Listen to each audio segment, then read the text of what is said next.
Hello दोस्तों, good morning. स्वागत है एक बार फिर से आप सभी का एमजेड एजुकेशन में। दोस्तों आज है 7 दिसंबर। आज की वीडियो में हम लोग बात करेंगे 7 दिसंबर 2022 के मोस्ट इंपोर्टेंट करंट अफेयर के क्वेश्चंस के बारे में। रिवीजन भी खूब करवाया गया है, तो पूरी वीडियो आप एंड तक देखिएगा। अगर पसंद आए तो इसे लाइक, शेयर और चैनल को सब्सक्राइब जरूर कीजिएगा। सबसे पहले कल का करंट अफेयर रिवाइज कर लेते हैं क्विकली। विश्व मृदा दिवस 5 दिसंबर को मनाया गया। अभी हाल ही में महाराष्ट्र सरकार ने दिव्यांग विभाग की स्थापना करने की मंजूरी दी है। ऐसा करने वाला देश का पहला राज्य बन गया है। नॉइज के नए ब्रांड एम्बेसडर बन गए हैं विराट कोहली। और अभी हाल ही में New York film critics circle award 2022 में आरआरआर फिल्म के जो निर्माता हैं या निर्देशक हैं उनको बेस्ट डायरेक्टर का अवार्ड मिला है। कौन है डायरेक्टर? एस राजामौली। सेबी ने आईडीएफसी म्यूचुअल फंड का नाम बदलकर बंधन म्यूचुअल फंड रखने की मंजूरी दे दी है। और अभी हाल ही में एशियाई जूनियर बैडमिंटन चैंपियनशिप में सिल्वर मेडल जीता है उन्नति हुड्डा ने। ये कोई मेडल जीतने वाली पहली भारतीय बन गई हैं अंडर 17 शटलर में। अंतरराष्ट्रीय नागरिक उड्डयन संगठन द्वारा जारी वैश्विक विमानन सुरक्षा रैंकिंग में भारत 48वें स्थान पर है। और बाजरा निर्यात को बढ़ावा देने के लिए अभी हाल ही में millets smart nutritive food conclave आयोजित हुआ नई दिल्ली में। राष्ट्रीय पिछड़ा वर्ग आयोग के नए अध्यक्ष बनाए गए हंसराज अहिर। और भारत का पहला डार्क नाइट स्काई रिजर्व बनाया जा रहा है लद्दाख में। ये टॉप 10 करंट अफेयर के क्वेश्चन थे कल की वीडियो से, जिनका आपने किया क्विकली रिवीजन। अब बात करेंगे हम लोग आज के करंट अफेयर। पहला क्वेश्चन, मोस्ट इंपॉर्टेंट क्वेश्चन। हाल ही में भारत 100 अरब डॉलर का प्रेशर प्राप्त करने वाला दुनिया का पहला देश बन गया है। ठीक है, तो ऐसा करने वाला जब भारत बन गया है पहला देश, तो ये बहुत ज्यादा इंपॉर्टेंट न्यूज बन जाती है। ठीक है, 100 अरब डॉलर का प्रेशर। देखो, ये ना रेमिटेंस है। रेमिटेंस होता क्या है इसको समझो। देखो, अगर भारत है, जैसे भारत देश है, भारत के बहुत सारे लोग बाहर भी रहते हैं। बिल्कुल ऐसे बहुत सारे देशों के बहुत सारे लोग बाहर रहते हैं। तो जो लोग बाहर रहते हैं वो वहां से जब कमाई करते हैं और वो जो धन है वो अगर भारत में भेजते हैं तो उसे कहते हैं रेमिटेंस। ठीक है, अब ये रेमिटेंस जो होता है, जो भारतीय नागरिकों के द्वारा विदेशों से भारत में भेजे जा रहे हैं, जो लोग अपने परिवार वालों, अपने घर वालों के पास भेज रहे हैं, वो अगर डॉलर में भेज रहे हैं, जैसे यूएस में रह रहे हैं, डॉलर वहां चलता है करेंसी, तो डॉलर में भेज रहे हैं, तो ऐसे ऐसे टोटल 2022 में 100 बिलियन डॉलर का प्रेषण प्राप्त हुआ है भारत को। सोचिए, 100 बिलियन डॉलर। ये ऐसा करने वाला ये दुनिया का पहला देश बन गया है, इतना ज्यादा रेमिटेंस। सेकंड पर जो मैक्सिको है ना, वो रफली 60 से 65 बिलियन डॉलर के आसपास में है। अभी मैक्सिको की अगर आप लोकेशन देखोगे तो वो अमेरिका के जस्ट नीचे है। यानी कि वहां के लोग जो है वो जाते हैं अमेरिका में जॉब वगैरह करने। ठीक है, वहां पर बड़े आराम से लोग, अमेरिका हुआ, कनाडा हुआ, तो वहां पर लोग आते हैं आराम से जॉब करने, उसके बाद फिर चले जाते हैं अपने आप। ठीक है, लेकिन वहां पर तो आम बात है, मतलब मिल रहा है रेमिटेंस तो। लेकिन यहाँ पर देखो, भारत से तो कितना ज्यादा जियोग्राफिकली दूर है अमेरिका, लेकिन फिर भी देखो इतना रेमिटेंस मिल रहा है। 100 बिलियन डॉलर का एक वर्ष में रेमिटेंस मिला है भारत को। ठीक है, ऐसा करने वाला भारत बन गया है पहला देश। अच्छा, रेमिटेंस आने का एक और बड़ा कारण था। देखिए, भारत की करेंसी अगर आप देखोगे डॉलर के मुकाबले में काफी ज्यादा कमजोर हो गई है। लगभग 82-81 के आसपास में चल रही है। तो जब 81-82 के आसपास में चल रही है तो मतलब जो भी भेजेगा, जैसे मान लीजिए आप 100 डॉलर पहले भेजते थे, मान लीजिए जब 60 पर या 70 पर था तो कितना मिलता? 70 में आप 100 से गुणा करोगे 7,000 मिलता 100 डॉलर का। ठीक है, लेकिन अब वही भेजोगे तो कितना मिलेगा आपको? 8100 मिलेगा, यानी 8100 के आसपास में मिलेगा या 8200 मिलेगा। ठीक है, तो ये देखो, ये फायदा देखते हुए भी इसका भी एक कहीं ना कहीं इसको हम लोग इग्नोर नहीं कर सकते हैं, ये भी ज्यादा है। दूसरी चीज, इंडियंस जो है ना वो अमेरिका में जो रह रहे हैं वो अब बड़ी बड़ी पोस्ट पर हैं। ठीक है, बड़ी बड़ी पोस्ट पर है, अच्छी अच्छी पोस्ट पर है, तो उससे रेमिटेंस ज्यादा आता है। अभी होता क्या था पहले की गल्फ कंट्रीज में इंडियंस काम किया करते थे मैक्सिमम। सऊदी अरेबिया हुआ या फिर यूएई हुआ, कतर हुआ, वहां पर इंडियंस एज ए मजदूर जाया करते थे बहुत पहले। ठीक है, अब जमाना बदल रहा है। अब जब इंडिया से जा रहे हैं लोग विदेशों में, तो वो लोग पढ़े लिखे लोग ज्यादा जा रहे हैं। ठीक है, वो आईआईटियंस हैं मैक्सिमम। ठीक है ना, बड़े बड़े टेक्नीशियंस हैं, आईटी सेक्टर के हैं। ठीक है, ये सभी जा रहे हैं, बिजनेसमैन हैं, तो इनसे रेमिटेंस ज्यादा आ रहा है। तो ये कुछ कारण है जिनकी वजह से भारत को प्रेशर सबसे ज्यादा प्राप्त हो रहा है। ये रिपोर्ट जारी की थी विश्व बैंक ने। रिपोर्ट का नाम था migration and development brief report. याद रखिएगा, रिपोर्ट का नाम पूछा जा सकता है। ठीक है, जारी किसने किया? विश्व बैंक में। तो 12% जो है वृद्धि हुई है रेमिटेंस में। 89.4 बिलियन डॉलर 2021 में प्राप्त हुआ था और 2022 में 12% की वृद्धि देखने को मिली है। सेकंड पर मैक्सिको है, थर्ड पर है चाइना। अच्छा, भारत में लगभग 20% प्रवासी जो है ना, ये संयुक्त राज्य अमेरिका और यूनाइटेड किंगडम में रहते हैं। अभी देख लो, यही बात है, मतलब भारत के 20% से ज्यादा जो प्रवासी हैं वो यूके और यूएस में रहते हैं। अगला है, हाल ही में किस मेट्रो ने 3140 मीटर लंबा डबल डेकर वायडक्ट का निर्माण करके सफलतापूर्वक गिनीज वर्ल्ड रिकॉर्ड बनाया? तो दोस्तों, अभी हाल ही में नागपुर मेट्रो के नाम एक नया Guinness book of world record शामिल हो गया है, दर्ज हो गया है। इसका नाम 3140 मीटर लंबा डबल डेकर वायडक्ट का निर्माण कर दिया है नागपुर मेट्रो ने। ठीक है, यहाँ पर आप आर्टिकल देख पाओगे, Nagpur metro set record for longest double decker viaduct. अब देखो, ये 3140 मीटर है और इसको Guinness book of world record ने अप्रूव कर दिया है और इसको अपनी लिस्ट में शामिल कर दिया है। इसके तहत 3 मेट्रो स्टेशन आ रहे हैं, छत्रपति नगर, जयप्रकाश नगर और उज्जवल नगर। ठीक है, ये वर्धा रोड पर नागपुर में स्थित है। अच्छा, इसको पहले ही एशिया बुक और इंडिया बुक ऑफ रिकॉर्ड ने रिकॉग्नाइज किया था और अब इसको Guinness book of world record ने रिकॉग्नाइज कर दिया है। विश्व का सबसे लंबा डबल डेकर वायडक्ट है। अब बात आई है मेट्रो की, तो चलिए मैं मेट्रो के इतिहास के बारे में थोड़ा सा आपको अवेयर कर देता हूँ। भारत में मेट्रो की शुरुआत होती है 1984 में, 1984 में। 1984 में कोलकाता मेट्रो के रूप में भारत में मेट्रो की शुरुआत होती है। दूसरी मेट्रो आती है दिल्ली मेट्रो, दिल्ली मेट्रो, ठीक है, डीएमआरसी। दिल्ली मेट्रो सन 2002 में आती है। ठीक है, इसके बाद आगे चल करके कोलकाता को भारत का ये 17वां रेलवे जोन घोषित कर दिया जाता है 2010 में। ये भी आप याद रखेंगे। कोलकाता मेट्रो दोस्तों, ये हुगली नदी के किनारे बसा कोलकाता है, तो हुगली नदी के अंदर अंडर वाटर मेट्रो चलाई जा रही है। क्या? Under water metro. तो अंडर वाटर मेट्रो वाला पहला मेट्रो सिस्टम कौन सा? कोलकाता मेट्रो। नई दिल्ली में अभी प्राइम मिनिस्टर नरेंद्र मोदी जी ने ड्राइवरलेस मेट्रो का उद्घाटन किया था, तो ड्राइवरलेस मेट्रो वाला पहला मेट्रो सिस्टम कौन सा? दिल्ली मेट्रो। आगे बढ़ते हैं, मेट्रो के बाद यहां पर अगर यूपी में मेट्रो की बात करें तो लखनऊ मेट्रो की शुरुआत हुई थी 2016 में। ठीक है ना, लखनऊ मेट्रो। लखनऊ मेट्रो की अगर एक खासियत की बात करें तो एक रिकॉर्ड बना था लखनऊ मेट्रो में कि अल्ट्रा वायलेट रेज से कोच को सैनिटाइज करने वाला ये पहला मेट्रो सिस्टम बना था। चलिए, बहुत अच्छी बात है। वाटर मेट्रो अभी आया था चर्चे में, वाटर मेट्रो। वाटर मेट्रो अगर आपसे पूछा जाए तो आप बताइएगा कोच्चि, कोच्चि। ठीक है ना, ये तो मेट्रो चल रहा है अलग से पटरियों पर, लेकिन वाटर मेट्रो कोच्चि ने शुरू किया। वाटर मेट्रो से वाटर टैक्सी याद आ रहा है, वाटर टैक्सी। तो वाटर टैक्सी जो है किसने शुरू किया? वाटर टैक्सी ये मुंबई में शुरू हुआ है, मुंबई में शुरू हुआ है। अच्छा, मेट्रो से एक और चीज आ गया, क्यूआर कोड। क्यूआर कोड पर आधारित मेट्रो सिस्टम, जो क्यूआर कोड पर आधारित जो टिकटिंग सुविधा होती है, ये किसने शुरू करी? तो इसको कानपुर मेट्रो ने शुरू किया है, कानपुर मेट्रो ने शुरू किया है। ठीक है, ये सभी कुछ पॉइंट है जिनको आप याद रखेंगे मेट्रो सिस्टम से। अच्छा, मेट्रो मैन ऑफ इंडिया किसे कहते हैं? मत भूलना इसे। मेट्रो मैन ऑफ इंडिया किसे कहते हैं? इंडिया किसे कहते हैं? आर श्रीधरन को, आर श्रीधरन को। ठीक है ना, इनका भी नाम आप याद रखेंगे। चलिए आगे बढ़ते हैं। हाल ही में किस बैंक ने bankers of the year award 2022 जीता? तो bankers of the year award 2022 जीत लिया है केनरा बैंक ने। केनरा बैंक एक बैंक है, भारतीय बैंक है, आप सब जानते हैं। तो इसने लंदन में ये प्रेस्टिजियस अवार्ड जीता है, bankers bank of the year award 2022। ठीक है, फॉर इंडिया।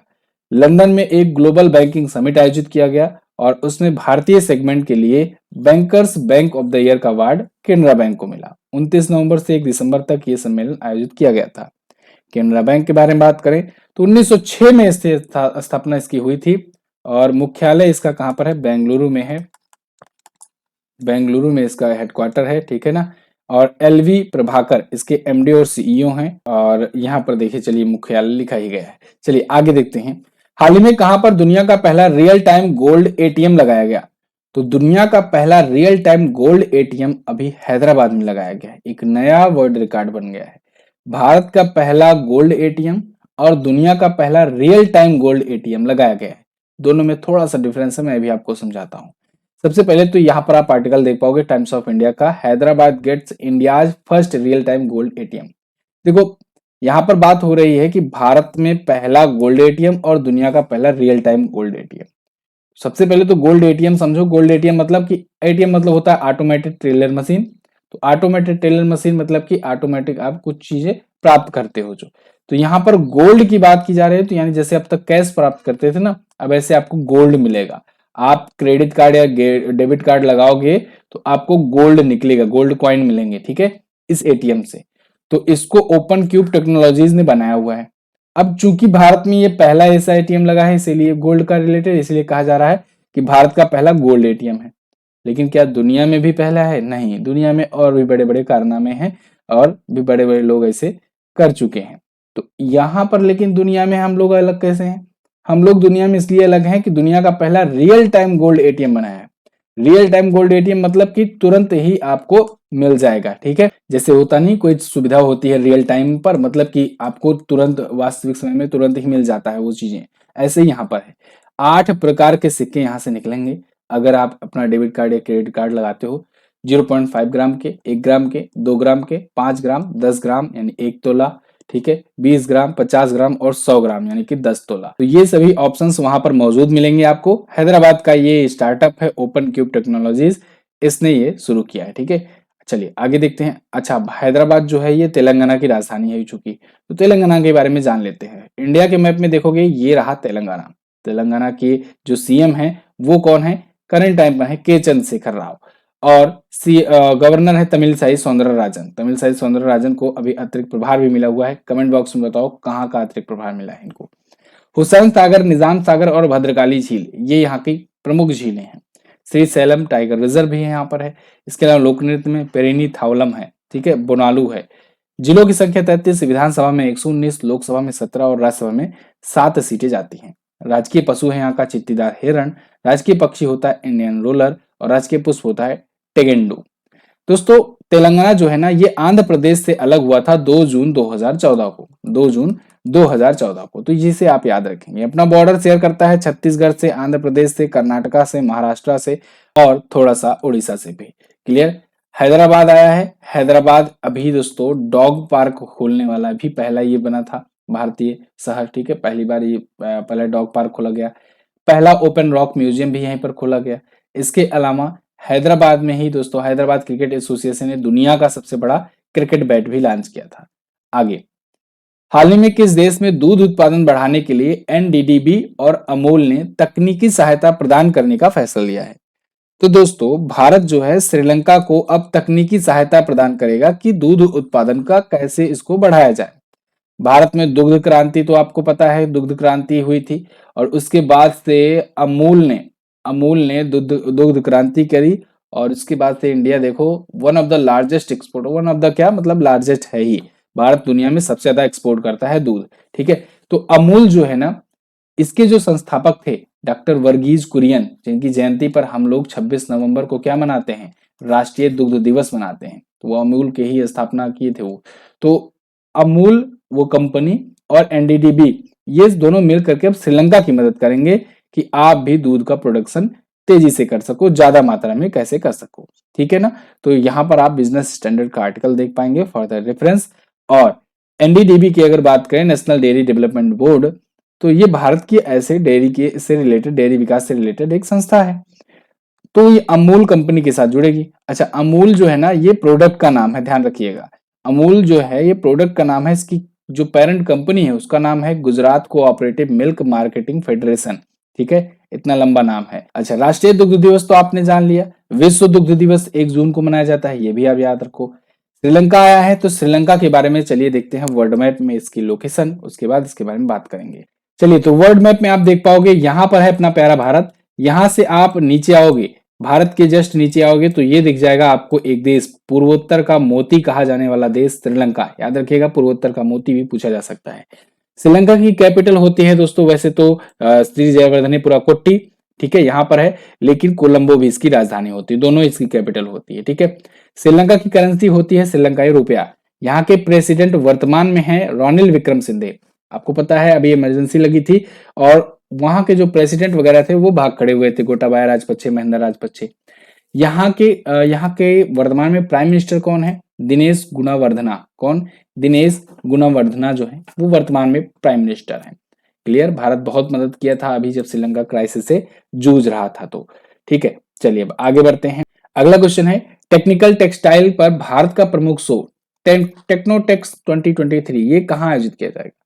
ये दोस्तों मुंबई में आयोजित किया जाएगा और अभी नहीं आयोजित किया जाएगा, ये 2023 में आयोजित होगा फरवरी महीने में, ठीक है।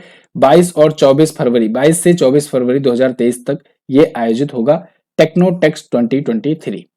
ये गुड अपॉर्चुनिटी प्रोवाइड करेगा फॉर द स्टार्टअप एंटरप्रेन्योर्स जो कि टेक्सटाइल इंडस्ट्री से जुड़े हुए हैं, ठीक है ना, उनके लिए ये बहुत बड़ा ये आयोजन होने वाला है। इवन भारत के टेक्निकल टेक्सटाइल इंडस्ट्री का ये सबसे बड़ा आयोजन होने वाला है। तो दुनिया भर के यहाँ पर जो शीर्ष स्तर के जो सीईओज हैं, जो प्रोड्यूसर्स हैं, जो भी कपड़ा इंडस्ट्री से जुड़े हुए हैं सहकर्मी, ये सब यहाँ पर आएंगे इस समिट में, ठीक है। तो ये टेक्नोटेक्स 2023 मुंबई में आयोजित होगा। आगे, हाल ही में किस आईआईटी संस्थान ने समुद्र की लहरों से बिजली उत्पन्न करने वाले ओशियन वेव एनर्जी कन्वर्टर विकसित किया? तो इसको विकसित किया है आईआईटी मद्रास ने, Indian institute of technology Madras. इसने समुद्र की लहरों से बिजली उत्पन्न करने वाला एक बनाया है कन्वर्टर, और इस कन्वर्टर को नाम क्या दिया है? सिंधुजा 1। क्या नाम दिया है? सिंधुजा 1। नाम याद रखिएगा, बहुत इंपॉर्टेंट है। ये ओशियन वेव को एनर्जी में कन्वर्ट करेगा, जो समुद्र की लहरें होती है ना, उनसे बिजली बनाएगा। अच्छा, इस चीज का जिक्र ना बहुत पहले से भी हो रहा है, लेकिन सफलता मद्रास ने ही हासिल करी है, आईआईटी मद्रास ने, ठीक है। तो इसने तमिलनाडु के तूतीकोरिन तट के पास 20 मीटर की गहराई पर यह तैनात किया, सफलतापूर्वक इसका परीक्षण किया, और अब भारत के पास एक और रिन्यूएबल एनर्जी का साधन मिल गया है। भारत ने वैसे रिन्यूएबल एनर्जी के लिए 2030 का एक टारगेट डिसाइड किया हुआ है कि 500 गीगावाट का बिजली हम लोग रिन्यूएबल एनर्जी के जरिए जनरेट करेंगे। और तो और भारत ने यह भी कहा है कि 2047 तक हम लोग एनर्जी इंडिपेंडेंट हो जाएंगे, यानी हम लोग तेल वगैरह ना ये खरीदना बिल्कुल बंद ही कर देंगे। जो भी एनर्जी हम लोग खरीदते हैं वो दूसरे देशों खरीदते हैं, तो हम लोग किसी न किसी देश पर डिपेंडेंट है। हम एनर्जी इंडिपेंडेंट हो जाएंगे 2047 तक, और 2070 आते आते हम लोग जीरो कार्बन एमिशन वाले देश बन जाएंगे, ठीक है। तो सिंधुजा 1 नाम याद रखेंगे आप। आईआईटी मद्रास के बारे में अगर बात करें तो दोस्तों ये भारतीय रेलवे के साथ मिलकर हाइपरलूप प्रोजेक्ट पर भी काम कर रहा है। इसके अलावा आईआईटी मद्रास से ही एक बात पता चली थी कि यूएई में जो पहला आईआईटी संस्थान खुल रहा है ना, उसमें आईआईटी मद्रास जो है उसमें हेल्प करेगा यूएई में भी आईआईटी बनाने की, ठीक है। भारत सरकार से एक डील हुई थी। वैसे आईआईटी मद्रास भारत में जब भी इंस्टीट्यूट की रैंकिंग जारी होती है तो उसमें टॉप पर ही रहता है। हाल ही में भारत और किस देश ने प्रवासन और गतिशीलता समझौते पर हस्ताक्षर किया? तो दोस्तों अभी भारत के दौरे पर आई हुई हैं जर्मनी की विदेश मंत्री। तो जर्मनी और भारत के बीच में अभी प्रवासन और गतिशीलता के समझौते को लेकर के एक हस्ताक्षर किए गए हैं, बहुत इंपॉर्टेंट है। यहाँ पर आप देख पाएंगे ये जर्मनी की विदेश मंत्री हैं। तो ये आई हुई हैं और भारत के विदेश मंत्री से इन्होंने मुलाकात करी है, ठीक है। तो अच्छा, एक चीज और, इनकी एक फोटो अभी वायरल हो रही है। ये भारत में आई और भारत में सुविधाओं को देखने के लिए ये बैठ गई बैटरी रिक्शा पे, जिसे कुछ लोग टुक टुक कहते हैं, बैटरी वाला रिक्शा जो आप जानते हो ना, ई रिक्शा, उस पर बैठकर सफर कर रही थी और ये फोटोज काफी ज्यादा चर्चे में रही। फिलहाल दोनों देशों के बीच में अब स्टडी को लेकर के, ठीक है, एजुकेशन को लेकर के, रिसर्च को लेकर के, और काम करने के लिए आसान पहुंच, मतलब एक जगह से दूसरी जगह जो अगर काम करने जाते हैं यहाँ के लोग वहां, वहां के लोग यहाँ, तो उसकी आसान पहुंच हो सके, इस पर भी समझौता हुआ। तो विदेश मंत्री वहां की कौन है? एनालेना बेयरबाक, इनका नाम आप याद रखेंगे। नई दिल्ली आई हुई थी ये, ठीक। जर्मनी आया है, चलिए जर्मनी दिखा देते हैं फटाक से आपको वर्ल्ड मैप में। तो वर्ल्ड मैप में आप देखोगे ये रहा अपना प्यारा भारत। यहां से हम लोग फिर पहुंचेंगे यूरोपियन कॉन्टिनेंट में। यूरोपियन कॉन्टिनेंट में आने के बाद आपको ये दिख जाएगा, बड़ा देश है जर्मनी, ठीक है। फ्रांस और जर्मनी ये बड़े देश हैं, तो जर्मनी यहाँ पर दिख जाएगा। बर्लिन जो है ये इसकी कैपिटल है, और एलॉफ स्कॉल्ज इसके नए चांसलर हैं। जर्मनी करेंसी क्या? यूरो होती है, क्योंकि यूरोपियन यूनियन का ये हिस्सा है, तो यूरो यहाँ की करेंसी है। क्लियर है ना? आगे बढ़ते हैं। अच्छा, जर्मनी ही है जो हाइड्रोजन ट्रेन का निर्माण किया था। दुनिया का पहला हाइड्रोजन ट्रेन चलाने वाला देश कौन सा है? जर्मनी ही तो है। थोड़ा सा मैं बुक के बारे में आपको बता दूं फिर से। ब्रह्मास्त्र करंट अफेयर की किताब आई हुई है जनवरी से दिसंबर तक, आपको 100% सफलता दिलाने के लिए। टॉपिक बाय टॉपिक हर एक चैप्टर को बहुत ही खूबसूरती से इसमें कवर किया गया है। और अगर आप दिसंबर, जनवरी या फरवरी 3 महीनों में इंडिया के किसी भी एग्जाम को देने जा रहे हैं, तो आपके लिए करंट अफेयर में बिल्कुल 100% डाउटलेस आपका अगर कोई कंटेंट चाहिए, अगर कोई बुक चाहिए, तो आप ये बुक ले सकते हो। इसके बाद से आपको कोई सी भी बुक लेने की जरूरत नहीं पड़ेगी इन एग्जाम्स के लिए। इसमें करंट अफेयर तो आपको कवर कराया ही कराया गया है, साथ ही साथ हर एक क्वेश्चन के नीचे उससे जुड़े स्टैटिक पॉइंट्स जो हैं या रिवीजन पॉइंट्स जो है उनको भी कवर कराया गया है। बहुत ही आसान भाषा में और डिटेल कंटेंट के साथ दिया गया है। तो आप इसे अभी परचेज कर सकते हैं अमेजन से। अमेजन का लिंक डिस्क्रिप्शन में आपको मिल जाएगा, या फिर आप सिंपली जाकर के अमेजन पर एमजेटी बुक लिखेंगे ना, मतलब कोई भी नाम लिख दो, आगे एमजेटी जरूर लिख देना, तो आपको ये पुस्तक मिल जाएगी। और इस पुस्तक पर अभी डिस्काउंट भी चल रहा है और लिमिटेड बुक्स बाकी हैं, तो आप इसे जल्द ही परचेज करने का प्रयास करें, जिससे आप तक ये बुक पहुंच जाए। ठीक है, अभी के लिए केवल और केवल अमेजन पर ही उपलब्ध है, तो आप इसको यहीं से बाय कर सकते हैं। कोई डाउट हो, कोई इशू हो, कोई सवाल पूछना है इससे रिगार्डिंग, तो आप व्हाट्सएप कर सकते हैं। Link is in the description and number also. अगला है, हाल ही में Forbes Asia heroes of philanthropy सूची में किस भारतीय को शामिल किया गया? तो अभी हाल ही में शिव नादर, गौतम अडानी और अशोक सूटा, इन तीन भारतीयों को Forbes Asia heroes of philanthropy सूची में शामिल किया गया है। यहाँ पर आप देख पाओगे आर्टिकल है, Gautam Adani among 3 Indian billionaires on Forbes Asia heroes of philanthropy list. देखो, शिव नादर तो आप पहले से भी जानते हो, अभी हुरू ने एक रिपोर्ट जारी करी थी, उसमें इनको भारत का सबसे उदार व्यक्ति बताया था। शिव नादर कौन है वैसे? हिंदुस्तान हिंदुस्तान कंप्यूटर्स लिमिटेड के ये फाउंडर हैं। ठीक है ना, सीईओ तो अपने बेटी को बना दिए हैं, रोशनी नादर मल्होत्रा को, लेकिन फाउंडर हैं ये। चलो, तो गौतम अडानी, आप अडानी ग्रुप के जानते ही हो इनको, तो इनको और अशोक सूटा, इन सबको ना अभी सबसे उदार परोपकारी लोगों की लिस्ट में रखा है। उदार परोपकारी व्यक्ति कौन होते हैं? मतलब कि जो लोग दान वगैरह ज्यादा करते हैं, तो इन्होंने इनके अनुसार दान वान वगैरह किया हुआ है। ठीक है, तो अच्छा, एक चीज और, मलेशियाई भारतीय व्यवसायी ब्राह्मण वासुदेवन और उनकी वकील पत्नी शांति कार्निगा जो है, ये भी इसमें है शामिल। लेकिन चूंकि यहाँ पर भारतीयों की बात हो रही है, तो ये केवल 3 भारतीय हैं। आगे बढ़ते हैं। हाल ही में किस प्रसिद्ध पुस्तक के लेखक डोमिनिक लैपियर का 91 वर्ष की आयु में निधन हो गया? तो दोस्तों, पद्म भूषण से सम्मानित महान फ्रांसीसी लेखक डोमिनिक लैपियर, इनका निधन हो गया है। और ये दोस्तों 2 बुक के लिए ना बहुत ज्यादा पॉपुलर हुए थे इंडिया में। एक तो सिटी ऑफ जॉय के लिए, एक freedom at midnight. Freedom at midnight इन्होंने 1947 में जो आजादी मिली थी ना भारत को आधी रात के बाद से, उस पर इन्होंने पुस्तक लिखी थी। और सिटी ऑफ जॉय इन्होंने कोलकाता के ऊपर लिखी थी पुस्तक, कोलकाता के ऊपर। तो इसके लिए इनको बहुत ज्यादा एक प्रकार से कहें कि भारत की तरफ से भी बहुत ज्यादा बधाइयां मिली थी, बहुत ज्यादा प्रोत्साहन मिला था इनको, और बहुत अच्छी पुस्तक भी थी इनकी। तो ए एंड बी दोनों ऑप्शन आपका करेक्ट होगा। इन दोनों की पुस्तकों के लेखक थे डोमिनिक लैपियर। इनका 91 वर्ष की आयु में निधन हो गया। ये कहाँ के थे? फ्रांस के थे। बाद में इन्हीं के इन अचीवमेंट, इन कंट्रीब्यूशन को रिकॉग्नाइज करते हुए 2008 में भारत सरकार ने इनको पद्म भूषण से भी सम्मानित किया था। तो पद्म भूषण से भी ये सम्मानित थे, जो कि भारत का तीसरा सर्वोच्च नागरिक सम्मान होता है। ठीक है, अच्छा, इन्होंने एक और पुस्तक लिखी, इज पेरिस बर्निंग। ये भी इनका उपन्यास बहुत ज्यादा पॉपुलर रहा था और इसके लिए भी इन्हें काफी तारीफें मिली हुई थी। तो ये तो थे दोस्तों टॉप 10 करंट अफेयर के क्वेश्चंस। आपको ये वीडियो कैसी लगी है आप हमें कमेंट करके जरूर बताइएगा। अगर पसंद आई है तो लाइक और शेयर कीजिए। कल मैंने आपसे पूछा था यूएनएससी की अस्थायी सदस्यों की संख्या कितनी होती है, तो टोटल होते हैं कितने? अस्थायी सदस्य टोटल होते हैं 10, 5 होते हैं स्थायी, टोटल मेंबर होते हैं 15। वर्तमान में नौसेना के अध्यक्ष एडमिरल आर हरि कुमार। आज आपको क्या बताना है? निम्न में से किस लोक नृत्य का संबंध महाराष्ट्र राज्य से है? इसके अलावा पुण्यकोटि दत्तू योजना का संबंध किस राज्य से है? इसके ब्रांड एम्बेसडर कौन बना है, ये भी बता दीजिएगा। वीडियो की क्विज जरूर सॉल्व कर लिया करो। क्विज आपको एमजेटी ऐप पर मिला करेगी, तो एमजेटी ऐप का लिंक डिस्क्रिप्शन में ही भी है, या फिर आप गूगल प्ले स्टोर से सर्च करके डाउनलोड कर सकते हो। फ्री में पीडीएफ आपको यहाँ मिलेगी और फ्री में क्विज भी मिल जाया करेगी डेली का डेली। चलिए, बहुत बहुत धन्यवाद आप सभी का जुड़ने के लिए। वन लाइनर अगर आप रीड करना चाहते हैं तो टेलीग्राम ग्रुप ज्वाइन कर लो। मिलेंगे अगली वीडियो में, तब तक के लिए नमस्कार, जय हिंद, वंदे मातरम।